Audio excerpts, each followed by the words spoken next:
Bonjour, je suis vraiment heureuse d'être là aujourd'hui pour plusieurs raisons. La première étant que ça fait 3 ans qu'on ne se retrouvait pas au Carreau du Temple. Donc là, c'est vraiment réjouissant de se retrouver ensemble, sans masque, un petit peu plus relax, pas trop, mais quand même un petit peu plus à l'aise les uns avec les autres. Et justement, d'ouvrir ce programme de talk aujourd'hui avec mes invités. Et d'ouvrir vraiment en pleine célébration et commémoration de la possibilité d'être ensemble dans la même pièce en discutant. Alors, nous allons présenter plusieurs projets. On va essayer d'être rapide, mais d'entrer un petit peu quand même dans le détail, un petit peu moins moi et plus mes invités. On va parler de hyperdrawing, une notion que j'expliquerai tout à l'heure. Mais bon, en tout cas, voilà, je suis vraiment honorée de vous présenter mes 3 invités. Donc Nathalie Shea, qui est la directrice du musée Géniche, arrivée en 2019. Voilà, donc je précise que tout ça, on parlera de projets un peu pandémiques en fait. On a tout travaillé sur cette notion d'hyperdrawing un peu par hasard. Françoise Petrovic qui se passe de présentation évidemment, artiste dessinatrice, mais qui va nous présenter un projet aussi entamé lors du premier confinement, c'est ça? Oui, enfin, un petit peu. Voilà, un petit peu avant le confinement. Donc un nouveau projet très particulier. Donc, je suis vraiment excitée de vous présenter des images et d'écouter Françoise présenter ce projet. Et Barbara Soyer, arrivée en 2020, aussi autour de 2020, à l'École des Beaux-Arts, pour aussi initier une nouvelle opération, une nouvelle chaire, la chaire de dessin extra large, sur laquelle elle va nous parler un petit peu, mais aussi sur Drawer, parce que tu es aussi fondatrice, éditrice de Drawer, une revue consacrée au dessin contemporain, et aussi curatrice, donc des projets d'exposition. Cofondatrice. Pardon, voilà, les absents sont toujours les absents, mais bon, cofondatrice. Alors donc, je suis Johanna PR-Neves, donc directrice artistique de Drawing Now depuis 2018. Et l'idée de parler d'hyperdrawing ici, c'était vraiment déjà de présenter un petit peu l'exposition que vous avez sans doute visitée en s'acheminant, vous acheminant vers cet espace talk. Alors hyperdrawing, c'est assez simple finalement, c'est l'idée d'un dessin qui depuis les années 60, fin des années 60, début des années 70 est protocolaire, donc est effectué à partir d'instructions et qui peut éventuellement être effectué par d'autres que l'artiste lui-même. C'est aussi un dessin qui peut être performatif et donc qui, pour lequel le corps du dessinateur, du spectateur, voire même l'espace d'exposition est le vecteur du dessin. Et puis finalement, je me suis aussi, on était tous dans une période assez particulière, mes lectures sont allées tout naturellement vers des questionnements écologiques et je suis tombée sur Hyper Objects de Timothy Morton, donc l'idée de hyper-objet et l'idée que la condition actuelle de l'homme contemporain, c'est de se confronter à ces hyper-objets, à savoir des phénomènes qui ne sont pas locaux, comme par exemple l'émergence climatique, c'est-à-dire que ça des feux en Australie, ce n'était pas un phénomène local, c'est un phénomène global, planétaire. Et ça m'a fait réfléchir au dessin. Je travaillais sur l'exposition de l'année dernière qui interrogeait le pouvoir du dessin. Qu'est-ce que peut le dessin face à cette catastrophe écologique que nous vivons actuellement, et plutôt que de penser en termes de faiblesse ou de culpabilité. Et justement, un petit peu en écho de ces lectures de l'année dernière, je pensais au dessin en termes de traces aussi, c'est-à-dire un vestige de quelque chose qui est plus grand, qui le dépasse. Alors, donc je présente assez rapidement les étapes de Hyperdrawing. Donc Hyperdrawing, c'est une exposition qui a eu d'abord lieu à Amiens, dont nous avons un partenariat avec le FRAC Picardie. Je suis désolée s'il n'y a plus de chaises. Je suis navrée.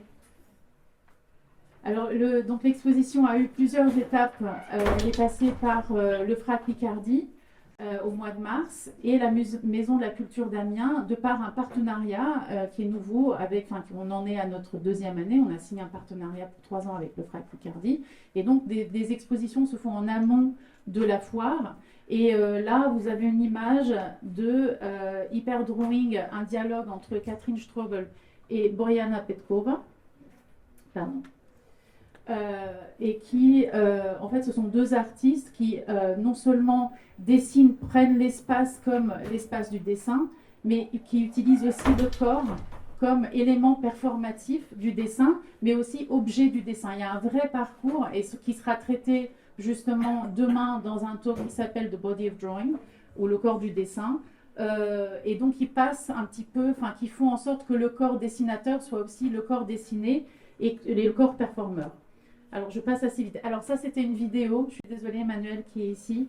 La vidéo n'a pas téléchargé, mais vous avez vu la performance, le résultat de la performance d'Emmanuel Béranger à l'extérieur. Donc, Emmanuel, c'est quelqu'un qui apporte le protocole sportif au dessin, et donc qui assimile un protocole de dessin et un protocole de sport, notamment de saut. Donc, l'espèce de grande calligraphie gonflée que vous voyez sur le grand mur à côté du Soleil 8, eh bien, c'était une performance d'Emmanuel Béranger qui saute le long du mur, donc selon un protocole des sauts athlétiques, et qui tient un fusain dans sa main droite et qui marque cette trace du mouvement sur le mur.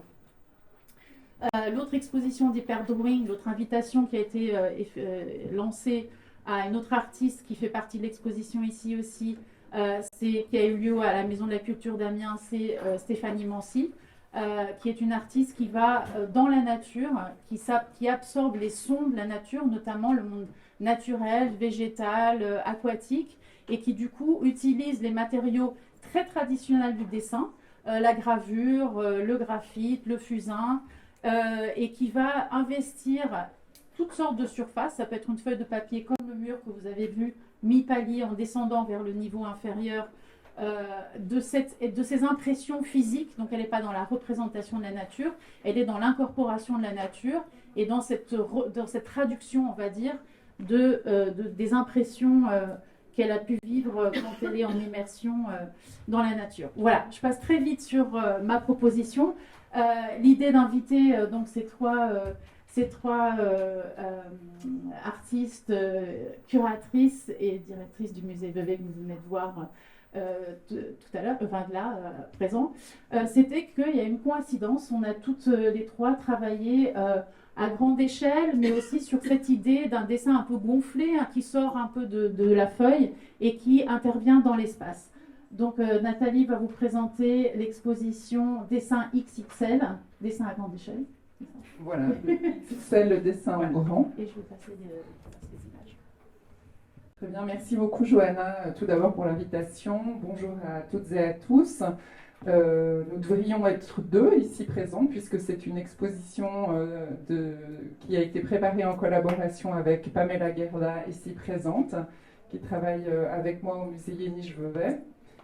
Tout d'abord, vous dire que le musée Yéniche, c'est une institution qui a 125 ans cette année. C'est un des premiers musées de beaux-arts en Suisse. Et c'est une institution qui aujourd'hui est vraiment spécialisée dans les œuvres sur papier, à savoir les estampes et le dessin.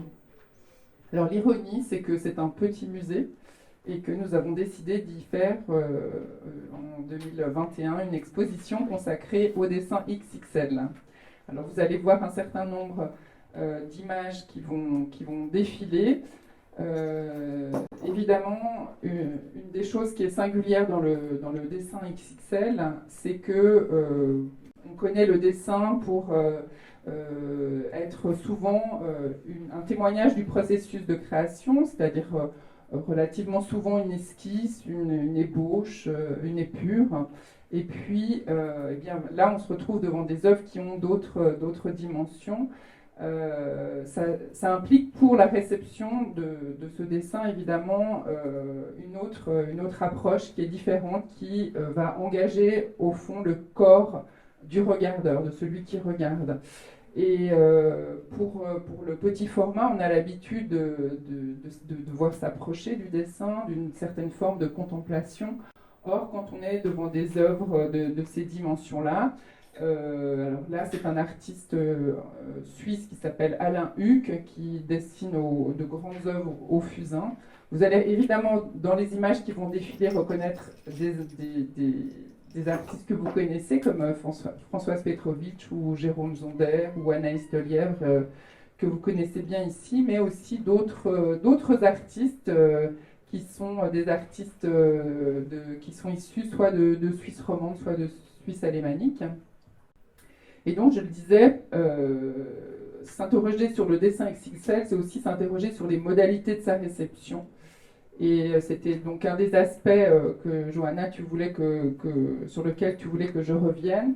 Et donc, pour accompagner cette exposition Veuvezanne, nous avons, Pamela Gerda et moi-même, édité un catalogue d'expositions dans lequel, en fait, nous interrogions les artistes sur, justement, les conditions de la réception des dessins de cette taille. Alors, si vous le permettez, je vais vous lire une ou deux citations de ces artistes. Notamment, je vais commencer par Delphine Gigou-Martin, qui est une artiste qui travaille à Clermont-Ferrand, dans le centre de la France. Elle écrit « Le grand format opère un déplacement des frontières du réel qui élargit les champs de l'émerveillement, bouleverse notre rapport intime à la réalité et à l'illusion. L'homo spectator, tel que le nomme ainsi la philosophe Marie-Josée Monzin, s'y projette physiquement. Il investit l'espace avec ses ombres, et dans ses déplacements, l'air glisse autour de lui. Il est traversé tout autant qu'il traverse. Rien ne bouge, et pourtant tout bascule. Le corps, sollicité par tous les sens, s'ouvre à un voyage immobile et pourtant immersif. Les notions d'espace-temps, de perception et de transformation des représentations questionnent alors notre rapport à l'image, au réel et à son double. » Donc, comme vous le voyez dans comme vous l'entendez plutôt dans cette description, le changement qu'impose le rapport au dessin XXL, c'est bien entendu le fait que le spectateur va finalement se retrouver comme devant un paysage. Il va être dans un rapport totalement immersif à l'œuvre, où parfois il va, comme dans le cas du grand dessin de Jérôme Zonder, qu'on peut voir un peu plus loin. Voilà la grande salle ici. Voilà, celui-ci. Voilà. Juste avant, donc c'était un très grand dessin de Jérôme Zonder. Donc on va d'abord avoir cette découverte en fait de ce mur entier recouvert par les dessins de Jérôme Zonder. Et puis, évidemment, quand on s'approche, on va découvrir, au fond, ces créations une par une. Donc, ça demande, voilà, ce déplacement que l'artiste Delphine Gigou-Martin décrit très bien. Je ne sais pas si tu te rappelles, Françoise, de ce que tu en avais dit, toi, de la réception des dessins grand format. Tu disais, le dessin de grande dimension permet une immersion du spectateur dans l'œuvre. Il questionne la déambulation, le regard et le point de vue, et au final, la perte de domination sur l'image. Et ça, c'est aussi un aspect, au fond, assez intéressant dans le grand format, c'est-à-dire que le grand format va donner une puissance au dessin qui, au départ, est un médium intrinsèquement très modeste. Et là, en fait, cette monumentalité va affirmer le dessin comme une œuvre vraiment qui va nous dominer totalement. Et je trouve que c'est effectivement assez intéressant de l'avoir défini ainsi. Un autre aspect qui peut être intéressant par rapport à la réception de ces œuvres monumentales, c'est aussi la question que le spectateur, au fond, va considérer l'effort, l'énergie que la réalisation de ce dessin suppose. On sait pour certaines réalisations, notamment, que les artistes y ont passé plusieurs mois. Et c'est clair que pour celui qui regarde, il y a forcément la prise en considération du temps, de la durée de réalisation de ces œuvres. Donc ça, c'est aussi un des aspects assez intéressants. Tu voudrais réagir Non. C'est bien. Voilà. Ce qui a été marquant par rapport à cette exposition, alors là, vous avez par exemple une installation d'Isabelle Schipper, c'est aussi la question de l'intermédialité. C'est-à-dire la question sans cesse interrogée par les artistes du rapport de leur travail avec les autres disciplines. Ainsi, dans l'œuvre d'Isabelle Schipper, en fait, le dessin, qui est constitué de 3 dessins traditionnels au mur, mais aussi de ces rouleaux verticaux qui prennent en fait une place comme ça dans l'espace, eh bien, c'est le rapport à la sculpture. Pour d'autres, ça va être le rapport à la photographie. Je ne sais pas si on peut faire défiler. Voilà, celle d'avant, de Marc Bauer, où, alors là, c'est à partir d'un dessin de presse sur l'Aquarius, en fait, les réfugiés, que l'artiste va voilà, reprendre et rendre en grand pour interroger des éléments d'actualité comme, alors ça peut être aussi bien la conquête spatiale avec un dessin de Nicolas Fournier, ou ici évidemment la question des migrants qui évidemment nous intéresse au premier plan et par conséquent est très présente aussi dans le travail artistique. Là, par exemple, voilà, c'est 2 aussi projets où il y avait un rapport avec la photographie. D'un côté, la photographie scientifique, hein, d'une mission japonaise, d'une fusée japonaise qui part pour aller extraire des morceaux d'un astéroïde. Et puis à droite, ça c'est un travail d'un artiste suisse-alémanier qui s'appelle Marcel Geller. Et là, en fait, lui part de photos de famille, en fait, qui va projeter, refotographier l'installation et puis la dessiner à l'aquarelle. Donc le rapport à la photographie, et puis dans d'autres pièces, si tu veux bien avancer Johanna, je voudrais juste montrer une pièce qui est en rapport avec la... Alors on vient de voir l'œuvre de Françoise Petrovitch, un étendu, celle d'avant, voilà. Ici vous voyez une œuvre rose, à l'encre rose, qui a été en fait dessinée d'après une toute petite gravure d'un artiste genevois qui s'appelle Barthélemy Mène, qui était, peut-être vous avez entendu parler de lui parce que c'était le professeur de Ferdinand Hodler. Et donc l'artiste Andrea Gabouty s'est approprié cette minuscule gravure pour en faire voilà, un dessin XXL à l'encre de Chine. Et donc il doit évidemment trouver toujours la manière de pouvoir rendre cette petite gravure dont la cuvette faisait quelques 9 cm par 13 cm dans un format beaucoup plus grand. Donc ça, c'était vraiment aussi cette question du rapport entre le dessin et la peinture, le rapport du dessin et la photographie, le rapport du dessin et la sculpture, et le rapport du dessin et la gravure. C'était vraiment toujours un aspect qu'on a questionné au sein de cette exposition.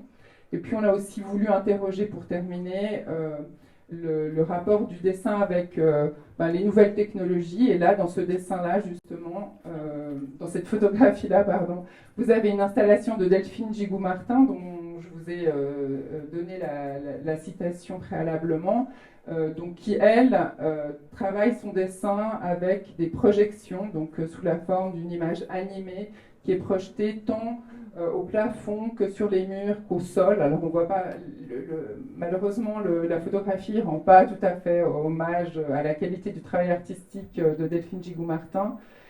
Mais voilà, il y a aussi maintenant, je dirais, dans ce dessin grand format, un dépassement effectivement du format de la feuille, puisqu'on a les artistes qui vont travailler sur d'autres médiums, voire pour 3 des artistes qui étaient présentés dans l'exposition, directement sur le mur, dans des œuvres in situ. Et là aussi, là encore, l'œuvre qui est réalisée in situ implique chez le spectateur un mouvement peut-être un petit peu anxiogène, puisqu'on sait qu'à la fin de l'exposition, l'œuvre va être détruite, que c'est une œuvre éphémère qui est appelée à la destruction.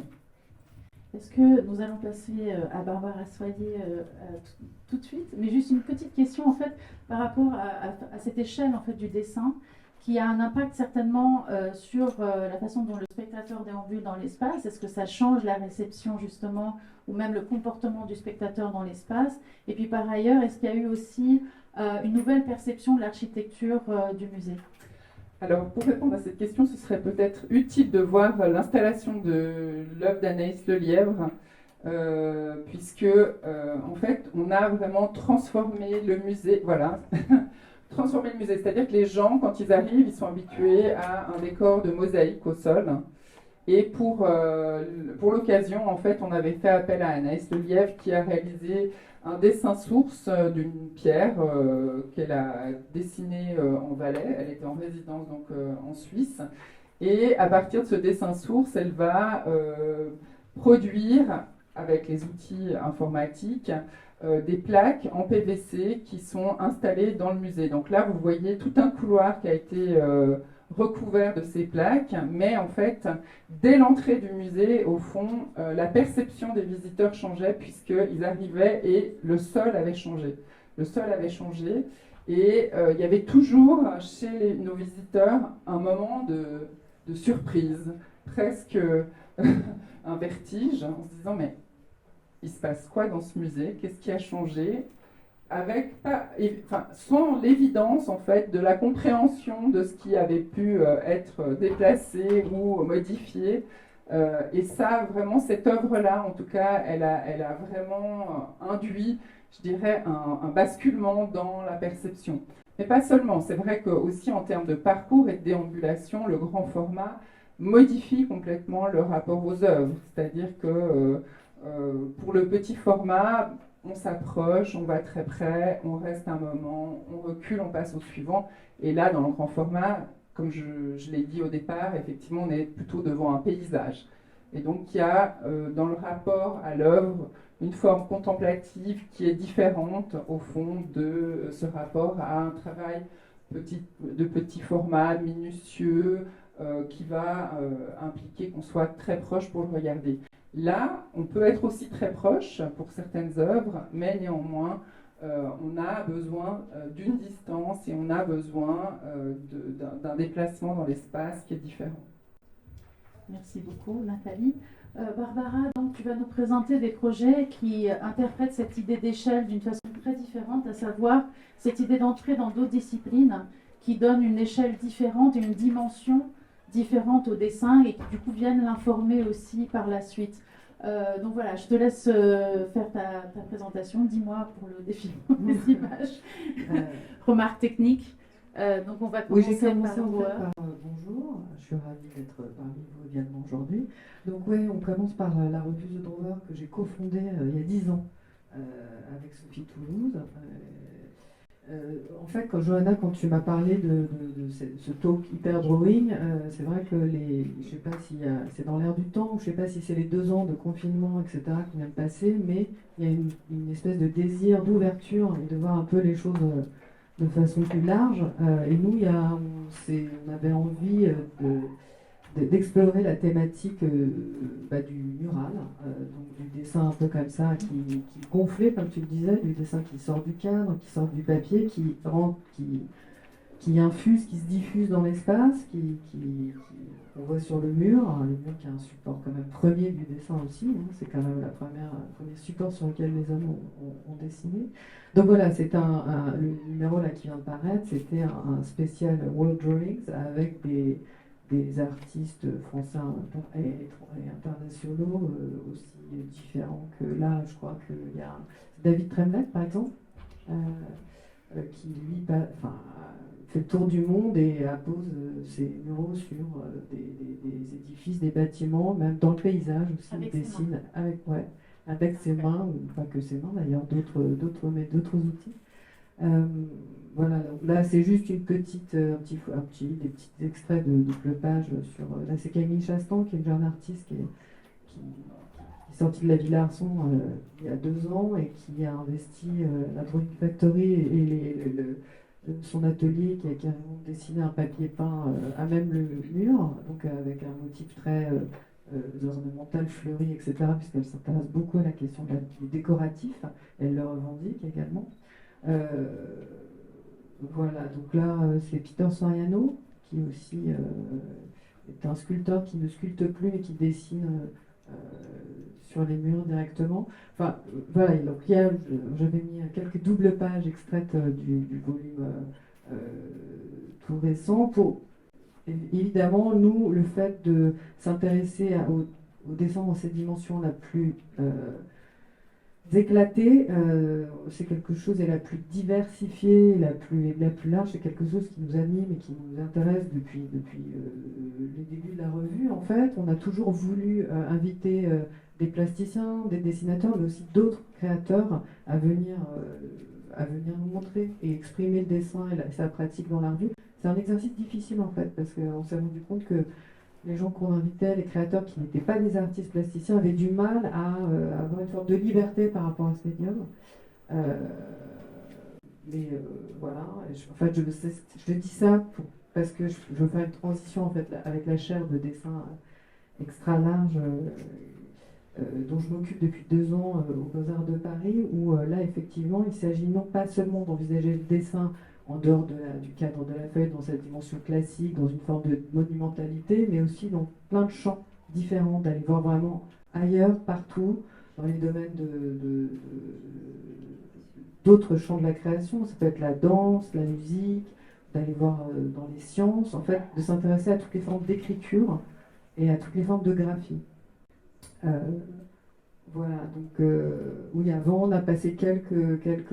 C'est un peu décousu, je ne suis pas exactement le... Non, non, c'est pas grave.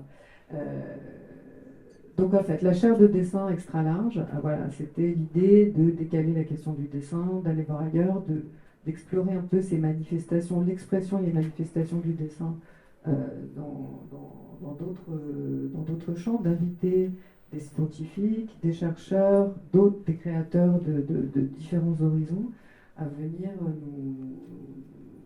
nous montrer comment le dessin pouvait être un outil utile, utilisé, quels étaient ses protocoles, ses métamorphoses, et comment il pouvait nourrir un regard d'artistes contemporains. Voilà. L'idée, c'est de faire des allers-retours et c'est d'avoir ces différentes visions-là. Là, par exemple, j'avais proposé à Charlène Lettonner, qui est une dessinatrice qui est rattachée à un labo de recherche au Muséum d'histoire naturelle, le labo de paléontologie, de venir nous expliquer la fonction du dessin dans sa recherche et comment elle donnait forme à des choses, à des environnements, à des animaux qui avaient disparu depuis des millions d'années et qui, grâce à un fossile retrouvé pendant une fouille, en partant comme ça d'un petit élément et en dessinant, on pouvait recréer un monde, une vie, etc. Donc pour les étudiants, c'est aussi un effort d'imagination et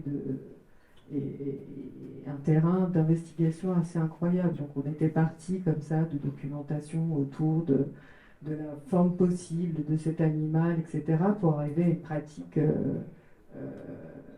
pratique d'atelier où les étudiants étaient invités à donner forme à cette espèce éteinte.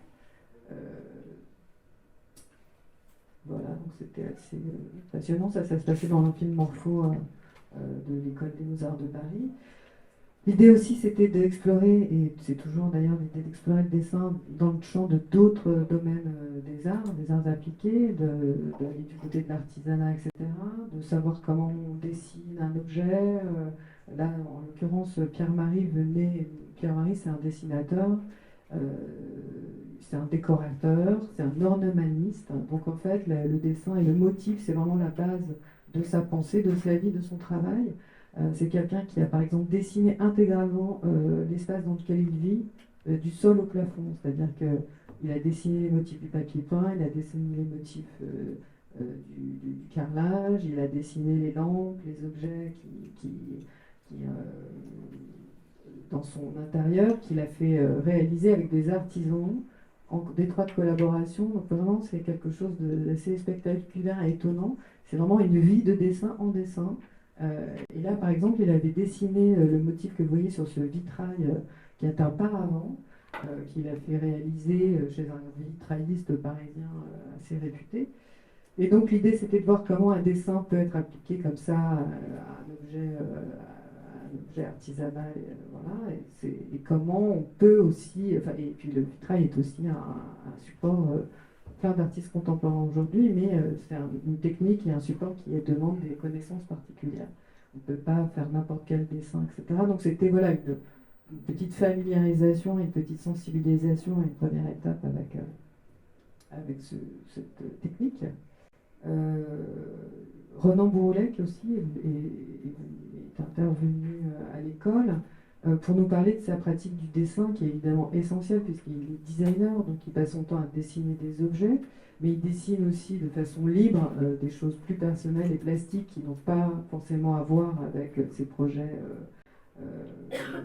commercialisés ou ses projets fonctionnels, mais en fait si, il y a toujours des résonances, et il y a des passerelles qui se font, et il était venu pour justement nous expliquer comment il combinait et comment tout ça dans son cerveau pouvait se rejoindre, ces deux pratiques. Il passe son temps à dessiner tout le temps, n'importe où, voilà, c'est sur souvent des grands formats, et on voit bien effectivement comment les objets qu'il fait et les dessins qu'il conçoit se résonnent, comment tout ça a une cohérence visuelle et plastique, et voilà, c'est des vues de son atelier. Voilà, donc c'est vraiment la charte de dessin extralage, elle est aussi, sa nature, son objet et son contenu est à peu près aussi large que sa dénomination en fait. Vraiment, on ouvre le champ, et l'idée c'est à chaque fois de nourrir les étudiants qui eux sont d'une école des beaux-arts de multiples approches du médium et de l'outil de dessin. Voilà. Ah oui, après c'est Michel Paysan, c'est un des premiers artistes à avoir exploré les neurosciences et le dessin. Vous devrez désactiver le mode avion. Et lui, il a mis au point une technique qui s'appelle light drawing, où il dessine juste avec son œil. Il dessine pas avec sa main, avec un stylo. Il a réussi à entraîner son œil et à le dompter pour dessiner à distance. Bah, évidemment, c'est avec le dispositif Eye Tracker. Ouais. Donc, qui est sensible au mouvement de l'œil, et Ouais. donc c'est l'œil qui en fait fait office de main. Exactement, voilà. L'œil fait office de main, mais c'est aussi un discours sur l'intelligence artificielle et surtout aussi sur toutes les technologies qui contrôlent un peu notre rapport au monde et dont on est souvent, on n'a pas conscience. Par exemple, quand on rentre aujourd'hui dans un magasin, bien souvent il y a des caméras ou des trackers qui voient là où on regarde et qui mettent en sorte des politiques commerciales et de marketing pour faire en sorte que l'achat soit le plus immédiat possible. Donc en fait, lui, il prend le truc à l'inverse et il veut avoir le pouvoir en tant qu'artiste sur ces moyens technologiques-là. Et c'est d'autant plus intéressant. Donc là, il dessine avec un eye tracker, où il fait des dessins assez précis. Il a dessiné une nature morte, voilà, juste avec son œil. Et on faisait avec les étudiants un exercice vraiment, alors là, hyper basique, mais c'était juste pour avoir le sentiment, savoir là où on met son regard aussi. C'est la question du regard. Où est-ce qu'on pose son œil? Est-ce qu'on peut essayer d'apprivoiser ça? Et voilà. Donc là, en fait, il fallait partir d'un support quand même. Donc l'idée, c'était de redessiner la fleur, et c'est un exercice assez difficile parce que faut quand même, la pupille bouge, les raies bougent. Voilà. Parce qu'en fait, avec le eye tracker, on se rend compte que là où on pense poser l'œil et le temps qu'on passe en fait sur la chose n'est pas du tout raccord par rapport à l'image qui se crée dans notre cerveau. Donc il était venu faire un truc aussi d'accord. chez nous, donc c'était vraiment passionnant. Et c'est surtout aussi la question de savoir comment on regarde. Voilà, c'est aussi ça l'aspect comment on dessine et comment on regarde. Voilà, donc ça c'était. Ah oui, alors, ça c'était une conférence avec William Kentridge. Là, on est plus dans une dimension classique du dessin, mais on est vraiment dans la monumentalité et un dessin assez total. Kentridge aujourd'hui travaille beaucoup pour des mises en scène d'opéra. Et en fait, son dessin, c'est assez. Je ne sais pas si vous avez eu l'occasion d'aller voir des opéras mis en scène par Kentridge, mais le dessin devient un acteur en fait à part entière, et il sert de décor, mais c'est pas une toile de fond, c'est vraiment quelque chose de dynamique, de vivant. Le dessin n'est pas projeté sur un écran, mais il est projeté sur tous les objets et tout le décor que Kentridge a lui-même construit. Donc il est comme immatériel, le dessin est dans l'air, il est projeté, on le voit, il n'est pas figé sur un écran, mais il vit, il est dynamique. Enfin, voilà. Là, pour le coup, on est vraiment Une immersion une totale. immersion totale et un dessin hyper et extra large et XXL, les trois à la fois. Et voilà, ça a du sens dans sa pratique aussi.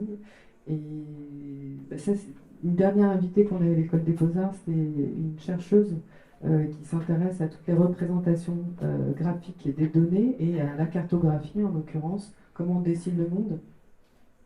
C'est une question passionnante qui est aussi assez politique parce que les cartographes et les décideurs dessinent le monde d'une certaine façon, donc c'est comment on se réapproprie, nous en tant que citoyens, ce dessin du monde-là, quelles données on a envie de rendre visibles et comment on le fait. Donc il y a évidemment des techniques cartographiques dont on peut se libérer d'ailleurs, c'est aussi ça l'objet elle de son propos, parce qu'elle vient de réaliser un ouvrage qui s'appelle Cartographie radicale. Et comment aujourd'hui des étudiants, des plasticiens peuvent contribuer justement à cette visibilisation du monde là, avec les outils de la cartographie, mais en s'en délivrant en fait. Voilà, donc tout ça, tous mes propos, j'ai l'impression que c'était un peu décousu, mais ça donne une idée très intéressant. Un peu de l'objet de ce projet. Non, c'était intéressant parce que vous avez en fait fait appel à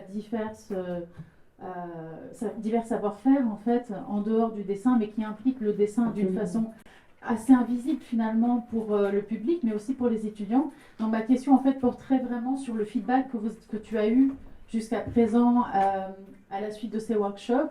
C'est des étudiants, c'est pas des artistes, mais bon, est-ce que après ces workshops, est-ce qu'il y a eu vraiment un retour en fait sur le dessin, leur pratique de dessin, et est-ce qu'il y a eu une influence, et est-ce qu'ils ont changé de prisme par rapport même à la pratique artistique? Oui, c'est un phénomène de digestion lente en fait. Non, mais c'est vrai. Mais c'est une façon ça change forcément le regard qu'ils posent sur leur façon de faire du dessin, de l'envisager, sur d'autres potentialités. Absolument, absolument. Et ça nourrit peut-être aussi leur propre imaginaire et leur propre création. C'est des outils en fait supplémentaires, voilà, à la vision et à leur appréhension du dessin. Voilà, c'est de la richesse. Merci beaucoup, Barbara. On va revenir vers toi certainement, et puis on ouvrira des questions aussi du public. Donc je passe la parole à Françoise, qui va parler aussi, qui est notre William Kentridge à nous en fait, parce que ce sera un projet, on va parler un petit peu de dessin dans l'espace justement, et puis ensuite ton nouveau projet qui vient d'être réalisé. Donc tu me dis si tu veux que je fasse défiler les images, ou je les fais défiler au fur et à mesure. Oui, là je vois, je me rappelle plus les images, donc je vais les suivre, je vais essayer de... là, ce sont mes dessins, les wall drawing, mes dessins muraux, où le trait, finalement, c'est un trait au pinceau, donc c'est un travail linéaire, et qui intervient sur le mur. Alors, vous parliez tout à l'heure de dessins qui allaient disparaître, donc ce sont chaque fois des dessins, a priori, qui ne sont plus là. Là, c'était pour l'exposition au musée de Calais, une exposition collective qui s'appelait « Quand je serai petite ». Donc, l'entrée de l'expo, j'avais fait ce grand dessin comme ça. Voilà, bon, j'ai peu à commenter, là ce sont des dessins vraiment... moi j'essaye voilà, on n'est plus dans la page blanche, on n'est plus dans un format, donc c'est vraiment le lieu qui décide pour moi un petit peu de ce qui va advenir. Donc là il y a une photo avec quelqu'un qui déambule, parce que effectivement le corps de l'autre est très présent aussi, c'est-à-dire qu'on est un peu englouti, on ne voit jamais le dessin en entier, on est toujours un peu perturbé. Il y a la question de l'anamorphose que j'avais parfois au musée d'art moderne de Saint-Étienne que j'avais abordé, mais c'est aussi cette idée que le dessin, l'espace blanc, l'espace de la feuille, j'ai envie de dire, vous parliez d'hyper-drawing, mais c'est une feuille élargie finalement, c'est quelque chose qui va déborder, et c'est à nous, c'est celui qui regarde qui va faire le format. C'est-à-dire que c'est toi qui va concevoir ces arrêts aussi, la question du regard. C'est-à-dire que là, c'est le spectateur qui va être très très acteur dans le dessin.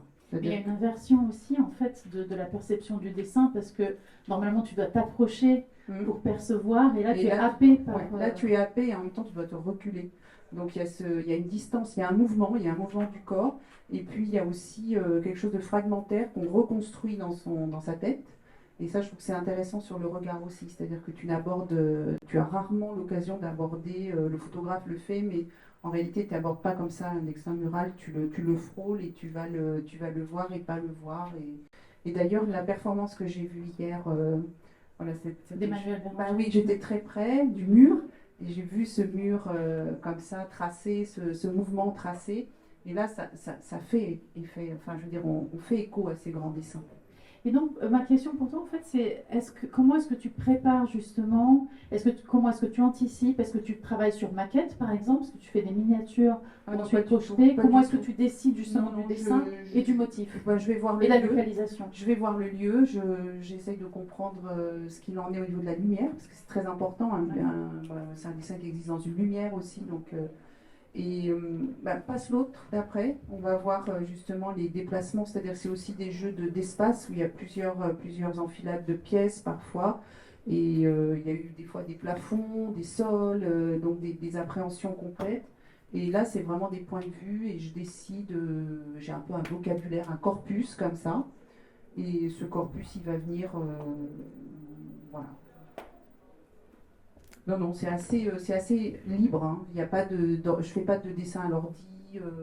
J'aime pas. J'aime garder le mouvement direct du dessiné. Et une fois que tu as choisi justement l'image, le personnage, le geste, la façon, là où le corps s'arrête, où il commence aussi, parce qu'il y a des corps qui sont entiers, qui sont parfois un peu en désarroi, et puis ensuite il y a des corps qui sont un petit peu Oui, il y a beaucoup de coupes. voilà, de fragmentés. coupes, ouais. Est-ce que ça vient avec l'espace? Est-ce qu'il y a une idée justement de suggérer que le corps continue dans Oui. l'étage inférieur, Oui. dans le sol? Ouais. Quel est le jeu que tu fais avec l'espace justement? Là, par exemple, c'était une résidence. On m'avait invité en résidence dans cette maison, à la maison Salvan, et pendant la résidence, j'ai fait des dessins, et après, l'expo se tenait dans cette maison, et donc j'ai fait un accrochage qui était évolutif, qui s'est fait sur un mois. Mais j'ai coupé, évidemment, ça m'intéressait cette coupe. La suite d'après montre bien cette idée de la coupe, il n'y a plus de tête. Donc on peut avoir des duretés, mais qui sont données par l'architecture. Donc il y a quelque chose d'assez... voilà, au lieu de couper la feuille avec le format, je vais couper la feuille avec l'architecture, le retour. Donc il y a vraiment... c'est une autre façon de dire aussi le corps. Oui, justement, par rapport au corps, donc il y a souvent une représentation du corps très particulière chez toi, où il y a par exemple par rapport au regard. Et je me demandais si justement le dessin dans l'espace, ce ne serait pas l'occasion de jouer avec le regard du spectateur, mais aussi des personnages que tu dessines et que tu crées, et cette espèce de sous-narration ou post-narration. Est-ce qu'il y a certainement, oui. Est-ce qu'il y a une intention là-dedans? Déjà, il y en a souvent plusieurs. Donc il y a forcément une narration qui va s'opérer, puisqu'il y a des entrecorps qu'il n'y a pas dans un seul dessin. Enfin, après, on peut le fabriquer dans un accrochage, mais là, il y a vraiment un dialogue entre plusieurs moments. Et justement, est-ce qu'il y a un début, fin, dans le parcours du spectateur par rapport à la découverte progressive de ces dessins dans l'espace? Est-ce que tu forces un parcours particulier, ou est-ce qu'au contraire, tu veux que le spectateur soit libre justement de construire ses relations entre elles? Je force pas le parcours. Je propose quelque chose. Ouais, vraiment pas. Là, l'autre, c'est un centre d'art à Transpalette, l'expo collective. Enfin, on était deux avec Rachel Labastille, et donc là, c'est vraiment coupé. Il y avait des grands. C'est un truc très rude, donc là, il fallait peindre sur un béton très brut. Donc il y a aussi toujours ce geste qui est un peu plus difficile. Il y a moins de confort, hein, parce que je suis dans un endroit où d'abord je suis pas dans mon atelier, hein, là on est à l'extérieur, et puis je suis souvent sur des échafaudages, des échelles, donc il y a aussi le déséquilibre de son propre corps, ce qui n'est pas facile, c'est-à-dire que le geste peut être arrêté. Donc pour moi, pour l'instant, j'ai toujours fait des choses que je pouvais faire moi-même.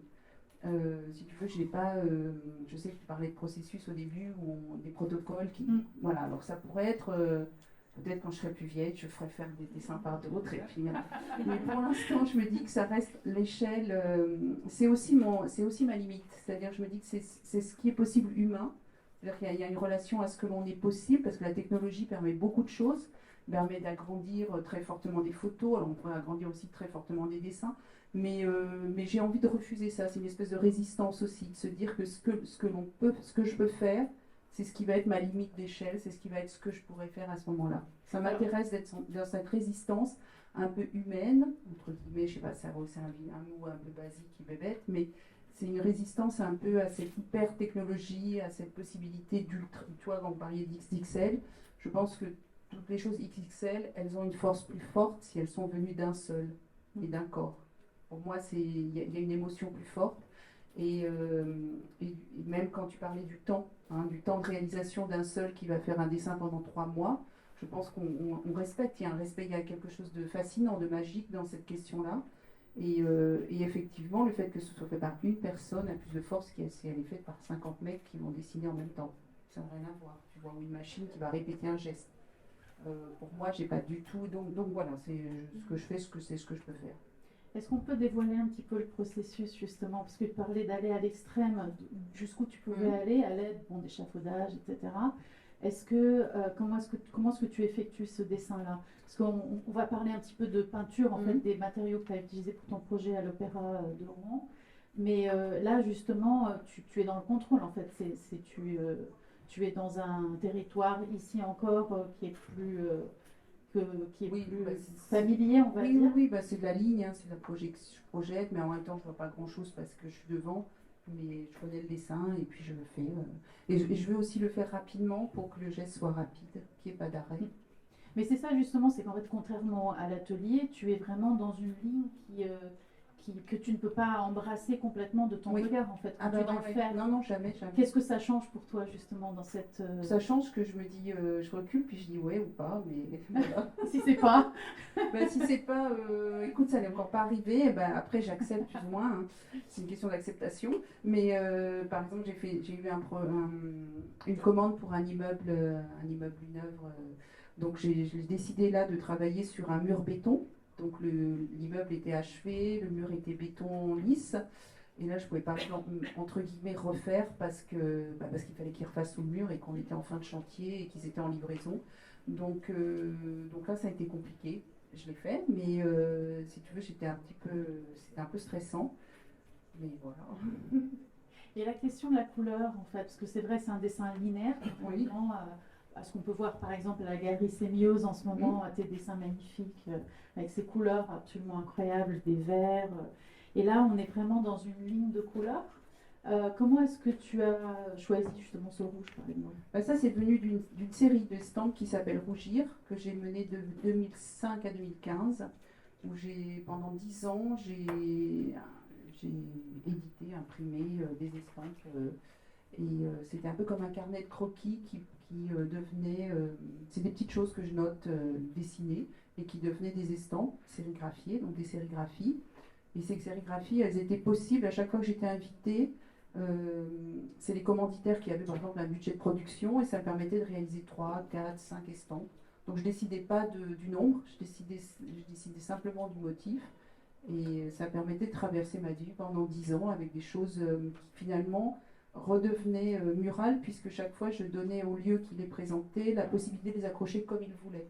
Donc il y avait cette grande liberté de moi de redécouvrir le dessin, l'ensemble. Il y a 65 dessins, je crois. Ça me permettait de redécouvrir les 65 estampes d'une manière différente.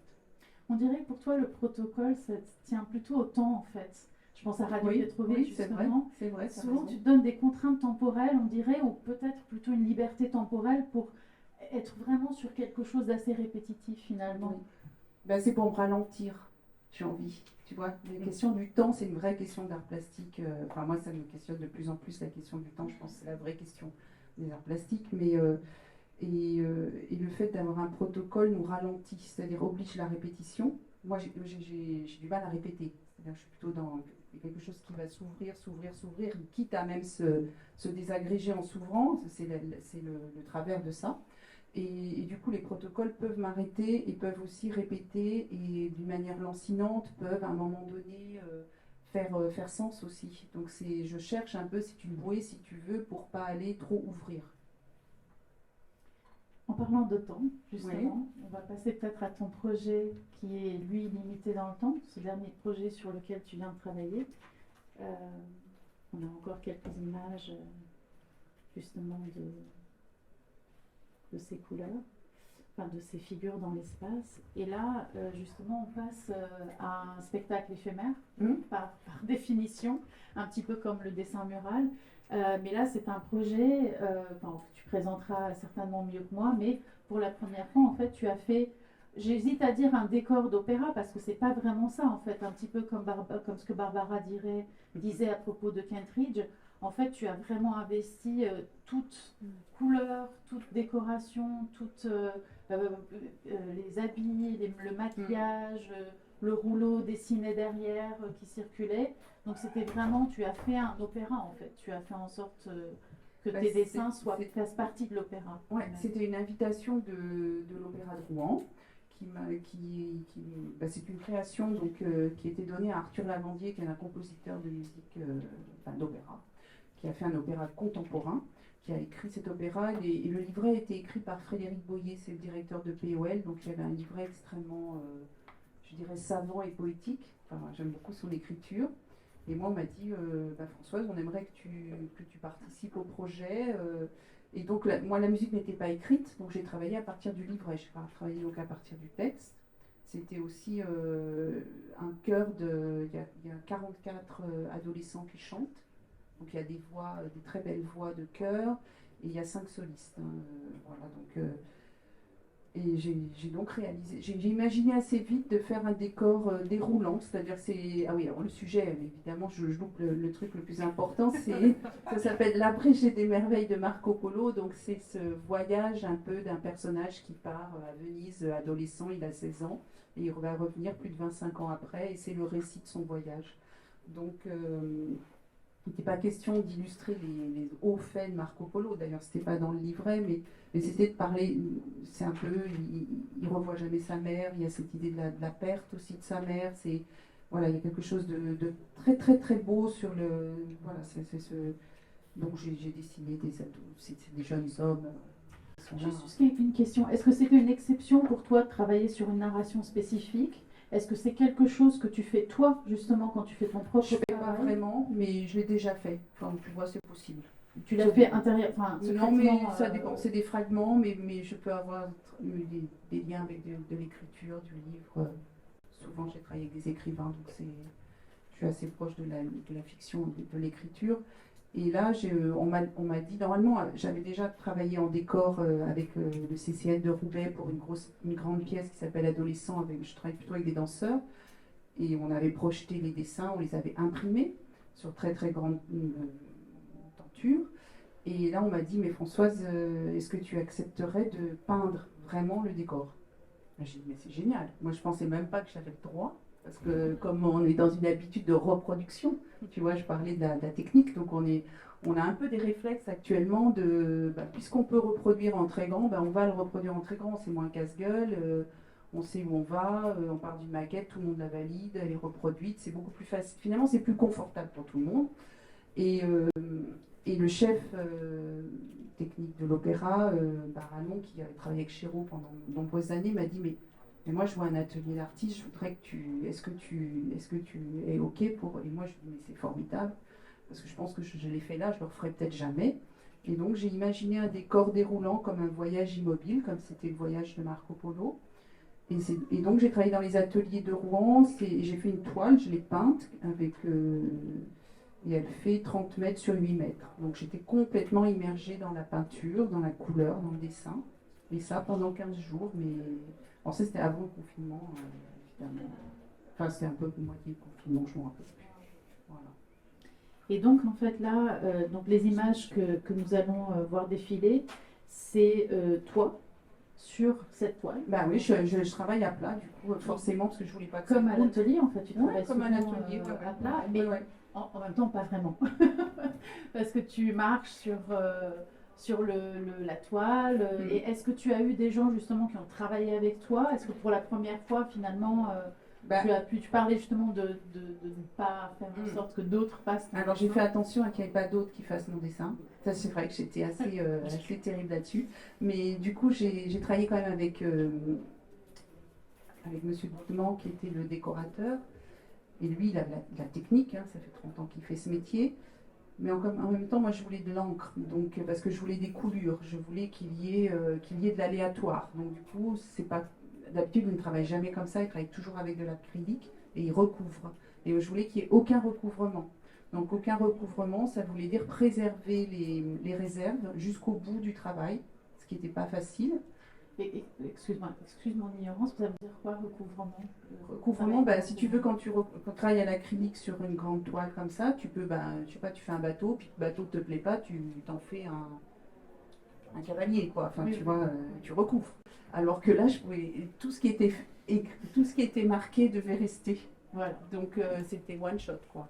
Mais j'aimais bien et puis je voulais qu'il y ait comme les larmes de Marco, je voulais qu'il y ait quelque chose qui coule, qui se déverse, et donc travailler avec l'aléatoire. Et sur des grands formats comme ça où on ne peut pas le refaire, bah, c'était un peu, pour lui c'était la première fois qu'il a travaillé avec des encres comme ça, et donc on a fait un grand report de la maquette. Et ensuite, ben moi je me suis attardée à toutes les parties dessinées, toutes les parties colorées, et lui il a fait les fonds. Parce que c'était trop long de faire les fonds. Tu voulais poser une question? Il y avait plusieurs panneaux, les 30 mètres Non, étaient... ils sont d'un coup, ça fait 30 mètres sur 8, ça fait 9 cm². Donc 30 mètres déroulés, comme Ouais. tu voyais. Ouais. Et Je ne suis pas arrivée, se rappeler j'ai vu sur ce 30 grand mètres. truc blanc. Mais c'était dans un hangar Dans un hangar, d'avion. c'est une usine qui est près de Rouen. C'est là où ils font tous les décors à côté. C'est les décors de Tosca. Il y avait un autre décor qui était en construction. Il y a aussi les constructeurs qui sont là. Donc, c'était assez génial. Et ce que j'ai dit, c'est que c'est vrai que moi, c'est la première fois de ma vie où j'ai rêvé en couleur totalement. C'était dingue. Parce que tu étais C'est-à-dire en que immersion immergé totale. complètement. Voilà. C'est un truc physique qui se passe, c'est-à-dire qu'il y avait quelque chose de très très physique que j'avais jamais connu avant.